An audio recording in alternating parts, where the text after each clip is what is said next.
Oke guys, balik sama gue Skrempeng di sini. Jadi di video kali ini gue mau kasih news update seputar Apple yang baru aja muncul akhir-akhir ini. Jadi di sini ada beberapa informasi yang cukup menarik buat kalian dan gue sih berharap bisa bermanfaat juga nantinya. So simak terus videonya and let's go.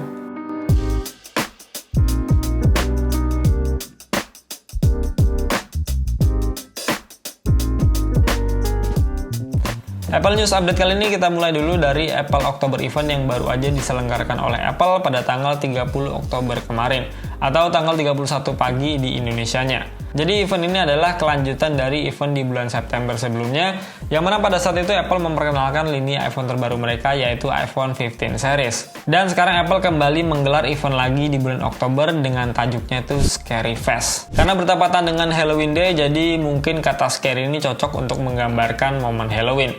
Dan Fest-nya ini menggambarkan kecepatan chipset yang dihadirkan pada Apple Event kali ini. Ya, di Apple Oktober Event ini, Tim Cook memperkenalkan chipset terbaru mereka di lini desktop dan laptop, yaitu chipset M3, M3 Pro, dan juga M3 Max. Jadi di M3 family ini udah menggunakan sistem fabrikasi 3 nanometer untuk chipsetnya, yang mana itu sama dengan chipset yang ada pada iPhone-nya.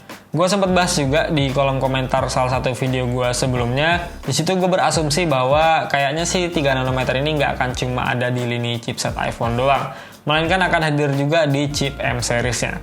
Dan ternyata benar adanya M3 series MacBook Pro ini sudah ditanamkan teknologi 3 nanometer.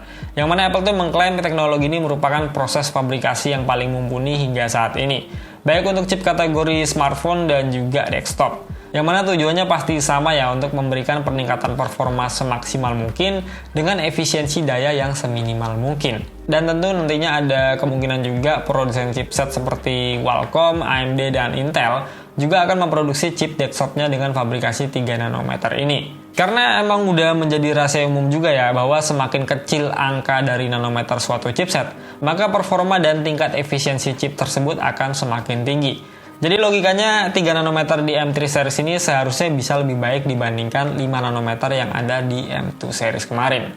Untuk produknya sendiri di sini ada 3 varian MacBook Pro dan juga 1 iMac. Untuk MacBook Pro-nya itu dengan chipset M3, M3 Pro dan juga M3 Max. Untuk yang chipset M3 ini mendapatkan redesign ya dari M2 sebelumnya yang menggunakan touch bar. Jadi sekarang tuh sudah dihilangkan ya untuk touch bar-nya. So selama tinggal era touch bar, di M3 ini juga sekarang sudah menggunakan layar full dengan notch seperti yang ada pada M3 Pro dan juga M3 Max. Ukurannya pun berubah dari MacBook Pro M2 kemarin itu 13,3 inch, sekarang tuh 14,2 inch. Jadi nggak ada lagi MacBook Pro dengan varian 13 inch, yang ada tuh varian 14 inch dan juga 16 inch. Dan yang terakhir untuk refresh rate-nya sekarang udah disamaratakan juga di 120Hz semua. Jadi akan lebih flawless saat kita menggunakan beberapa aplikasi yang udah support dengan promotion 120Hz. Untuk performa di M3 chip itu sama ya, masih sama, ada di kombinasinya tuh 8 core CPU dan 10 core GPU yang berbeda di M3 Pro dan juga M3 Max. Untuk M3 Pro-nya tuh biasanya di 11 core CPU dan 14 core GPU, dan M3 Max tuh biasanya di 14 core CPU dan juga 30 core GPU. Varian warnanya juga sekarang ada yang baru, Space Black. Jadi untuk Space Black ini cuma hadir di M3 Pro dan juga M3 Max aja. Sementara untuk varian M3 chip biasa tuh cuma ada 2 varian warna, yaitu Silver dan juga Space Gray. Tapi untungnya untuk lini MacBook Pro sekarang tuh untuk portnya lebih lengkap ya. Termasuk M3 chip sekarang udah dihadirkan slot HDMI dan juga SDXC yang tentunya bisa meminimalisir lagi untuk penggunaan dongle. Untuk harganya sendiri, yang M3 chip itu sekarang start di $1,599 atau kalau dikonversikan secara kasar yaitu 25 jutaan. Itu untuk yang base storage ya, 512 GB. Jadi sekarang untuk base storage-nya tuh nggak ada lagi yang 256 GB. Minimalnya tuh di 512 GB. Yang M3 Pro-nya start di $1,999 atau sekitar 31 jutaan. Dan yang M3 Max itu start di $3,199 atau sekitar 50 jutaan. Jadi ini tuh untuk harga yang varian 14 inch-nya, sementara untuk yang 16 inch-nya kalian bisa cek sendiri harganya. Dan untuk gua harganya ini sungguh-sungguh sangat mencengangkan. Produk kedua yang hadir yaitu iMac terbaru mereka dengan chip M3 dengan layar yang masih sama 24 inch. Untuk varian warnanya juga masih sama dengan yang ada pada M1 chip kemarin, yaitu ada blue, green, pink, silver, yellow, orange, dan juga purple. Jadi buat kalian yang senang pakai iMac, nggak usah khawatir, kalian punya pilihan warna yang banyak. iMac terbaru ini di atas kertas spesifikasinya hampir sama ya dengan M1 yang ada di 2 tahun yang lalu. Yang membedakan hanya ada pada chipsetnya yang sekarang udah menggunakan M3 chip dengan base modelnya tuh 8 core CPU dan 8 core GPU. Kalau nggak salah untuk base model yang M1 tuh 8 core CPU dengan 7 core GPU. Jadi ada perbedaan dengan yang M3 ini. Dan untuk harganya start di 1299 US dollar atau sekitar 20 jutaan.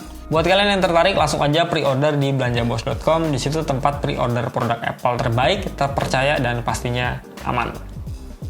Oke, kita lanjut kabar berikutnya mengenai produksi iPhone, yang mana saat ini tuh produksi iPhone mayoritas ada di negeri tirai bambu di Cina dan bergantung pada perusahaan yang bernama Foxconn. Namun isunya dikarenakan ada masalah internal di sana, akhirnya Apple mulai mengurangi pasokan produknya dan berusaha mengalihkan sebagian pasokannya ke India dan juga Vietnam.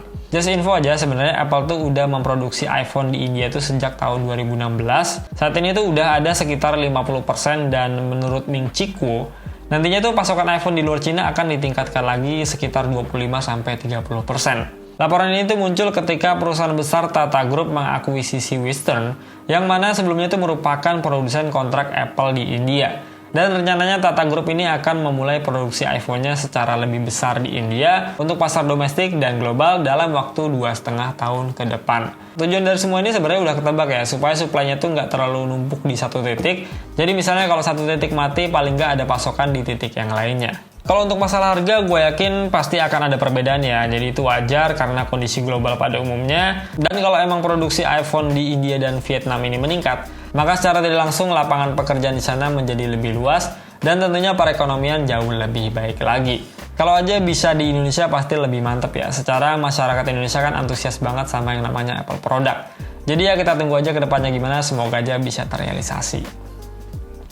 Kabar terakhir datang dari Instan Digital melalui tweetnya si Apple Hub, mengatakan bahwa nantinya tuh akan ada tambahan satu buah tombol pada iPhone 16, yaitu sebuah capture button atau biasa kita sebut dengan screenshot. Tombol ini tuh fungsinya untuk menangkap layar saat kita ingin mengabadikan momen di suatu tampilan iPhone. Yang mana secara defaultnya tuh bisa kita gunakan kombinasi tombol power dan juga volume up. Jadi nantinya tuh akan dibuatkan tombol khusus untuk mengaplikasikan fungsi tersebut. Dan posisi tombol itu ada di bagian bawah di sebelah sisi kanan sejajar dengan tombol power. Kalau emang benar terrealisasi, menurut gue itu agak berlebihan ya. Jadinya lebih banyak tombol aja di bagian sisi iPhone-nya, yang mana itu akan lebih tebal, dan untuk gripnya pasti terasa tidak nyaman. Jadi untuk gue pribadi, semoga aja rumor ini tidak terjadi. Untuk bentuk dan spesifikasi dari iPhone 16 sendiri, sumbernya itu masih sedikit dan kurang masuk akal menurut gue. Jadi lebih baik gue hold aja, gue tunggu sampai rumornya itu benar-benar matang dan pas untuk gue share ke kalian semua. Masih di iPhone 16, melalui MacRumors, ada kemungkinan nantinya Apple bakal kasih solid state button pada iPhone 16 series mendatang. Sebenarnya rumor ini tuh udah muncul ya pada saat iPhone 15 Pro sebelum dirilis, dan sampai dirilisnya iPhone 15 Pro itu belum terwujud juga, belum terrealisasi. Solid state button ini fungsinya seperti tombol home yang ada pada iPhone 7 ya. Jadi bukan menggunakan tombol fisik lagi, melainkan seperti tombol virtual yang kalau kita tekan tuh ada efek getaran di tangan kita. Kalau emang benar nantinya iPhone 16 series menggunakan solid state button, maka gue anggap itu sebagai kabar baik ya, karena dibandingkan tombol fisik, menurut gue solid state button ini akan jauh lebih responsif dan tentunya nggak mudah rusak. Jadi ya kita lihat aja ke depannya seperti apa. Oke, itu dia Apple News update kali ini. Emang belum terlalu banyak rumor yang ada. Mungkin nanti gue akan update untuk setiap bulannya. Apalagi untuk iPhone 16 yang masih mentah banget. Jadi kita tunggu aja perkembangannya seperti apa. Oke, gue rasa gitu dulu aja video dari gue. Kalau kalian suka dengan video seperti ini, silahkan like. Atau kalau kalian punya pendapat, langsung aja utarakan di kolom komentar. Kita berdiskusi di sana. Gue pamit. Bye-bye.